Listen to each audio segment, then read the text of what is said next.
আমি এক প্রোগ্রামে আসছি, তো বাংলাদেশের এনজিও গুলোর একটা সংস্থা কি আছে আমি জানি না, সে বলতেছে আমি সবগুলো এনজিও মিলে যে একটা সংগঠন, এটার সভাপতি,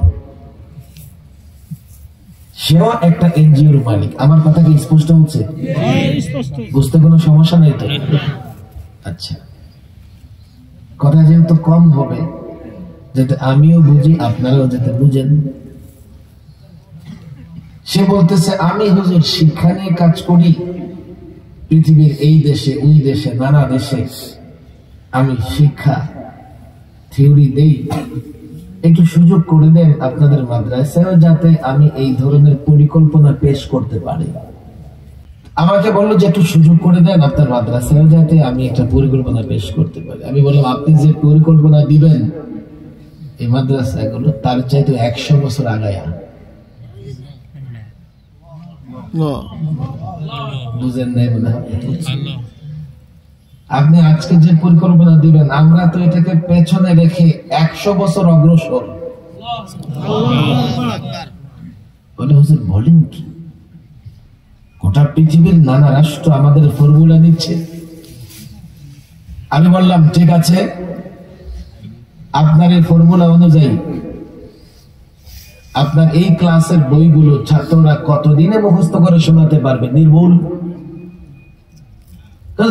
সারা জীবনেও পারবে না। আমি বললাম আমার যে ফর্মুলা, সেই ফর্মুলায় 30 পারা কোরআনুল কারীম, প্রত্যেক পাড়ায় 20 পৃষ্ঠা। 30 পারায় কয় পৃষ্ঠা হয়? 600 পৃষ্ঠা।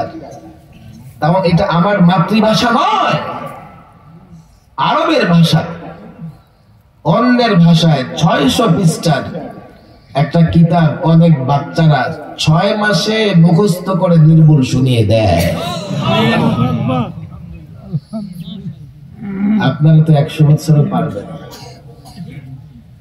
এই যে 16 জন ছাত্র হাফেজে কোরআন হয়েছে, দেখেন আপনারা অবশ্যই যারা মাহফিলে আসছেন তারা আমাদের সঙ্গে একমত বলেই মাহফিলে আসছেন। কদিন পর পর আমাদের ছাত্ররা 103 দেশ, 132 দেশ, 70 দেশকে পরাজিত করে চ্যাম্পিয়ন হয়ে আসে। আরব রাষ্ট্রগুলো পর্যন্ত আমাদের ছাত্রদের সঙ্গে প্রতিযোগিতায় টিকতে পারে না। আমাকে বলো ঢাকা ইউনিভার্সিটি, চট্টগ্রাম ইউনিভার্সিটি কয় নাম্বার আছে? নাম্বারই নাই। আপনারা শিক্ষিত মানুষ, আমি ছোট করছি না, তোমাদের পড়াশোনার উন্নতি অগ্রগতি হচ্ছে না কেন? তোমরা কেন ইন্টারন্যাশনাল অন্যান্য ইউনিভার্সিটির সঙ্গে প্রতিযোগিতায় টিকতে পারতেছ না? আমাকে বলো। আমাদের পড়াশোনার মান, আল্লাহু আকবার, আপনি অবাক হবেন, একজন ছেলে আলেম হয় তার 10 টাকা দিয়ে টিউশনি পড়তে হয় না। ওই মাদ্রাসায় এই যে ছেলেরা আলেম হচ্ছে, যদি ওস্তাদের কাছে কিতাব নিয়ে যায় ওস্তাদ খুশি হয় এবং ওস্তাদ কোন রকমের পারিশ্রমিক ছাড়া তাকে সবকটা 2 বার হোক 3 বার হোক পড়ায়া দেয়। দুর্ভাগ্য হলো বেতন কিন্তু আবার তুলনামূলক তাদের চাইতে 10 গুণ কম। এর মানে হচ্ছে আরে একজন মাদ্রাসার শিক্ষক আজকাল যে বেতন পায়, রাস্তায় খাড়ায় বাদাম বিক্রি করলেও তার চাইতে বেশি কামাইতে পারে।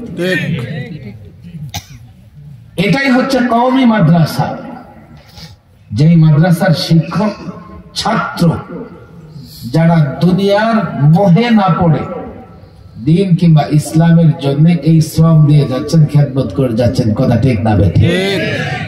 এই জন্য যখন ইসলাম আক্রান্ত হয় আমরা বরদাস্ত করতে পারি না। জীবন দিয়ে দিচ্ছি ইসলামের জন্য, আর তুমি ইসলামের ক্ষতি করবে, আমি চুপ করে বসে থাকবো। জীবন থাকতে বিনা চ্যালেঞ্জে ইসলামের দুশ্মনদের ছেড়ে কথা হবে না। লম্বা বক্তৃতা করার সময় হাতে নাই, প্রচন্ড কুয়াশা রাস্তা, আমার ঢাকা যেতে হবে শুধু। আর জাতিকে জাগ্রত করার কাজটা আমরা করি। মাশাআল্লাহ ওলামায়ে কেরাম আছেন, আমলের আলোচনা করেন, আকীদার আলোচনা করেন। আমরা জাতিকে জাগ্রত করি যাতে তার আমলটা বিশুদ্ধ হয়। ঘুমে থাকলে বিশুদ্ধ আমল করা যাবে না।